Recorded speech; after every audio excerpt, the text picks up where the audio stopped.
Hello student. आज हम learning outcomes के आगे लर्निंग प्रोसेस देखेंगे। ये इसी में ही है। लर्निंग आउटकम्स जो था उसमें आपको पता था कि लर्न करने के बाद हमें क्या मिलेगा। आउटकम्स है ना, लर्न करने के बाद हमें क्या मिलना है। तो यहाँ ये प्रोसेस यानी कि प्रक्रिया, सीखने की प्रक्रिया, ठीक है। इसको क्या बोल रहे हैं अपन? सीखने की प्रक्रिया। प्रोसेस यानी क्या होता है? प्रक्रिया। तो यहाँ ये जो चीजें हैं इसमें आपको लर्निंग थ्रू गेम्स, आपका किसके किसके थ्रू होता है? खेल के द्वारा। गेम्स यानी खेल, और लिटरेचर यानी कि साहित्य, और मटेरियल, ऑल्टरनेट मटेरियल, लिटरेचर, और रियल लाइफ सिचुएशन, और आईसीटी। तो रियल लाइफ सिचुएशन यानी कि वास्तविक। तो मेनली आपका जो क्वेश्चन ज्यादातर आया है गेम्स के ऊपर में और आईसीटी, ठीक है। ये दो इंपॉर्टेंट चीज है, इसके ऊपर आपका आया है। और ऑर्थोनेटिक मटेरियल भी है, लेकिन इसको अपन बाद में देखेंगे अगर बहुत इंपॉर्टेंट लगेगा तो। अभी इसमें अपने को ये चीज नोटिस करना है कि जो लर्निंग आउटकम है, इसको मैं शॉर्ट फॉर्म में बोल रही हूँ, बार बार LOS बोलूंगी, यानी कि लर्निंग आउटकम। आउटकम अगर अपन इस तरह से नहीं, कंफ्यूजन हो जाएगा, इसको रहने दो, ठीक है। यहाँ पे लर्निंग आउटकम में सबसे पहले जो है अपन गेम्स का देखेंगे कि गेम के थ्रू हम बच्चों को क्या फायदा होता है। Advantage of using games in the classroom, ये आपको पूछा गया है कि इसका एडवांटेज मतलब क्या महत्व है या फायदा। महत्व ज्यादा बोलना उचित होगा अपन बुकिश लैंग्वेज में, क्लासरूम में। दूसरा ये है कि क्यों हम क्लास के टाइम में इसको यूज कर सकते हैं। तो सबसे पहले games are a welcome break from the usual routine of the language class. यहाँ पे पहला क्या है कि गेम क्या होता है, खेल क्या होता है, एक ब्रेक लेता है। ब्रेक यानी कि यूजुअल रूटीन, यानी कि जो आपकी रोज की जो से रूटीन होती है, जैसे मान लो वही सेम टाइम है, सेम समय है। रूटीन यानी कि रोज का आपका एक शेड्यूल होता है ना, कि भाई इतने बजे से इतने बजे तक ये पढ़ना है, इतने बजे से ये पढ़ना है, इतने बजे से ये पढ़ना है। तो जब आप कोई क्लास ले रहे हो, उस क्लास में यदि आप ब्रेक लेते हो, तो ब्रेक लेके अगर गेम करते हो तो आपका ये रूटीन क्या होता है, इस यूजुअल रूटीन से आप क्या कर रहे हो, थोड़ा सा मूव हो रहे हो, हट जा रहे हो। आपको थोड़ा सा क्या हो जाएगा, गेम्स अगर करते हैं तो आपका मूड जो होता है वो चेंज हो जाता है। जैसे फ्रेश बोलना चाहिए। जैसे आप पढ़ते पढ़ते बोर हो जाते हैं, तो आजकल तो आप लोग क्या करते हो, आजकल आप लोग यूट्यूब खोल लेते हो, फेसबुक खोल लेते हो, इंस्टाग्राम खोल लेते हो, ठीक है। तो यहाँ पे गेम है, ओके। तो गेम अगर क्लास के बीच में गैप मिलता है तो बच्चे फ्रेश हो जाते हैं, और वापस आके अगर वो पढ़ने बैठते हैं तो वो उन लोगों के लिए कैसा होता है, ब्रेक मिलता है। कौन से में ब्रेक मिलता है? यूजुअल रूटीन में। रोज का जो रूटीन होता है उससे उनको एक तरह से फ्रेशनेस मिलती है। दूसरा, they are motivating and challenging. Game के थ्रू क्या हो जाता है, उनमें सबसे ज्यादा जो इंप्रेशन होती है, मोटिवेशन यानी कि प्रेरणा, और चैलेंजिंग यानी कि आपका हो जाता है कंपटीशन। तो यदि गेम अगर लाइफ में है तो उनमें जो जीत हार लगी रहती है।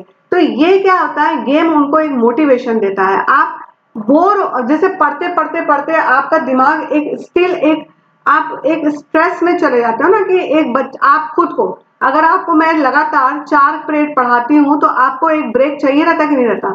यदि इस ब्रेक में मैं आपको बोलूंगी कि जाओ, आप जाके खेल के आओ, गेम करके आओ, या बाहर एक राउंड लगा के आओ, तो आप फिजिकली और मेंटली दोनों तरीके से क्या हो जाओगे, फ्रेश हो जाओगे, और वापस से आके आप पढ़ाई करने लगे हो। तो ये क्या करता है, जो गेम होता है मोटिवेटिंग होता है और चैलेंजिंग होता है। चैलेंजिंग यानी कि एक स्पिरिट आती है इंसान के ऊपर में कि नहीं यार, अब अपने को फिर से लगने का, ठीक है। फिर game provide language practice in the various skills speaking. अब गेम के थ्रू भी आप बहुत सारी प्रैक्टिस कर सकते हो, जैसे कि कौन सी? Speaking, writing, listening and reading. अब जैसे गेम के थ्रू अपन बोलते हैं ना, क्यूज करते हैं, क्यूज होता है, वो भी एक गेम है। 1 सेकंड में आपको बताना है, तो आप क्या कर रहे हो, आप स्पीकिंग कर रहे हो। आपका दिमाग उतने जल्दी सुनना और बोलना दोनों एकदम स्पीड से होगा। या आपको वन वर्ड में लिखना है तो आपकी राइटिंग हो गई, या आपको वन वर्ड दे दिया गया और फटाक से आपको ये आगे का वर्ड करना है तो रीडिंग हो गई।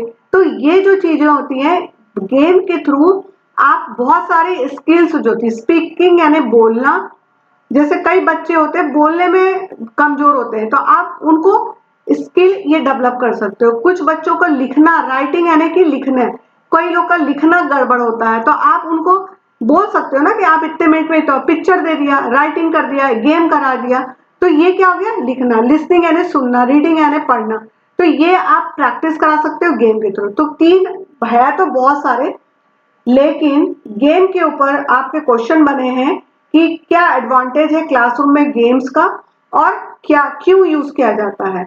तो आप ये तीन याद कर लो, तीन में आपको उतने मार्क्स मिल जाएंगे।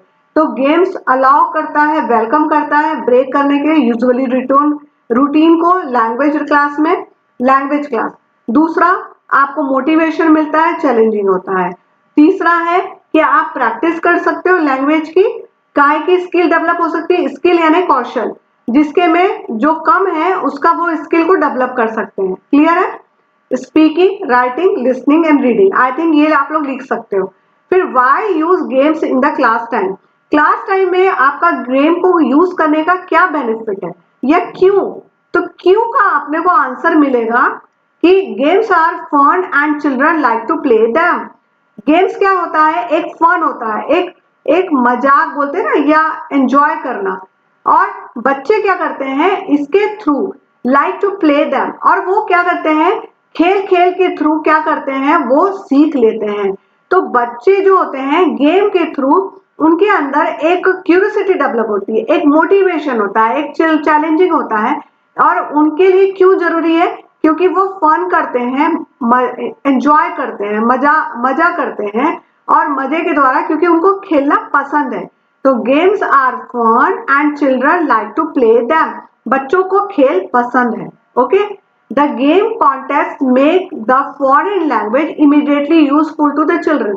फॉरेन लैंग्वेज यानी कि जो लैंग्वेज बच्चों के लिए बाहर की है, बाहर, फॉरेन यानी कि अमेरिका नहीं होता भाई, फॉरेन यानी कि जैसे मान लो कोई ऐसा वर्ड गो, तो आप गो बोलोगे और गेम में बोलोगे गो, तो बच्चा दौड़ के जाएगा और ये गो वर्ड वो सीख लेगा। तो ये क्या हो गया, इंग्लिश लैंग्वेज एक कॉन्टेक्स्ट सीख लिया कि भागने को गो बोलते हैं, कम, कम यानी आना, तो ये क्या हो गया तुरंत बच्चा दौड़ के आएगा। ये हो गया प्ले, प्ले यानी कि खेलो, तो ये क्या हो गया इन कॉन्टेक्स्ट में जो दूसरी लैंग्वेज है जैसे मान लो इंग्लिश लैंग्वेज है, वो इजीली इमीडिएटली क्या हो जाएंगे यूजफुल हो जाएंगे, मतलब उसको कैसे यूज करना है और कैसे वो सीख लेते हैं। क्लियर हो गया?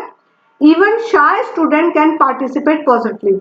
शाय यानी कि जो बच्चे जो होते हैं, शाय यानी कि कैसे बोलना चाहिए, जो बच्चे शर्मीले टाइप के होते हैं, ठीक है, जो मिक्स नहीं होते, उन स्टूडेंट को भी अपन सकारात्मक रूप से, पॉजिटिवली यानी सकारात्मक रूप से इजीली अपन लोग सिखा सकते हैं और उनको मोटिवेशन चैलेंजिंग दे सकते हैं, पार्टिसिपेट करा सकते हैं। उनके अंदर वो जो शायपना होता है, बोलना नहीं, बोलने में झिझकना, खेलने में सामने नहीं आना, जो बच्चे होते हैं ना सामने नहीं आना पसंद करते, जो बोलना नहीं पसंद करते, तो वो लोगों को लिए ये पॉजिटिवली पार्टिसिपेट करने के लिए बहुत, पार्टिसिपेट यानी भागीदारी करने के लिए बहुत अच्छा एक क्या होता है तरीका होता है। ठीक है, तो यहाँ पे हो गया दारी, भागीदारी। ठीक है, तो सबसे पहला कि लर्निंग प्रोसेस में गेम के थ्रू क्या महत्व है कि हम रूटीन जो होता है यूजुअल रूटीन को वो चेंज करके अपन ब्रेक लेते हैं। दूसरा, मोटिवेशन चैलेंजिंग मिलता है।